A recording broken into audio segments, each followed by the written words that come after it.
ఈరోజు మన సెమీకండక్టర్‌లో మనం ఆర్ గేట్ అంటే ఏంటో చూద్దాం. సో, ఇది 2 ఇన్పుట్ ఆర్ గేట్ ఇక్కడ.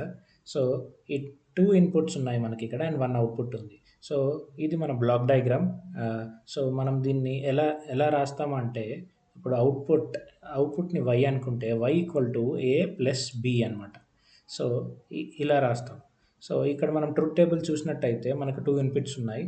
అండ్ 2 ఇన్పుట్స్‌కి కాంబినేషన్స్ ఏమొస్తాయి? 0, 0, 0, 1, 1, 0, 1, 1. అండ్ మన అవుట్‌పుట్ ఏమవుతుందంటే ఈ ఆర్ గేట్ ఏంటంటే ఏ ఒక్క ఇన్పుట్ 1 అయినా కూడా అవుట్‌పుట్ 1 అయిపోవాలి. సో, ఇక్కడ మనకు చూస్తే ఏ ఆర్ బి ఏదో ఒకటి 1 అయినప్పుడు ఆర్ 2 1 అయినప్పుడు మన అవుట్‌పుట్ 1 అవుతుంది. 2 0 ఉన్నప్పుడు మాత్రం అవుట్‌పుట్ 0 అయిపోతుంది. సో, 1 అంటే ట్రూ, 0 అంటే ఫాల్స్ కేస్ అనమాట. అలా మనం అనొచ్చు. సో, మన రియల్ లైఫ్ సినారియోలో మనం చూసినప్పుడు ఒక మనము అలారం సిస్టమ్‌ని చూడొచ్చు. ఫైర్ అలారంని చూడొచ్చు. మన కాలేజెస్‌లో కానీ, కంపెనీస్‌లో కానీ. సపోజ్ ఏ ఒక్క ప్లేస్‌లో అయినా మనకి ఫైర్ ఆర్ గ్యాస్ ఏదైనా లీక్ అయితుంది అని మనకు తెలిసినప్పుడు అలారం సెట్ అవుతుంది. అలారం సెట్ అయ్యి ఒక్క దగ్గరే సెట్ అవ్వదు కదా! టోటల్ క్యాంపస్ అంతా వచ్చి అందరికీ అలర్ట్ చేస్తుందనమాట.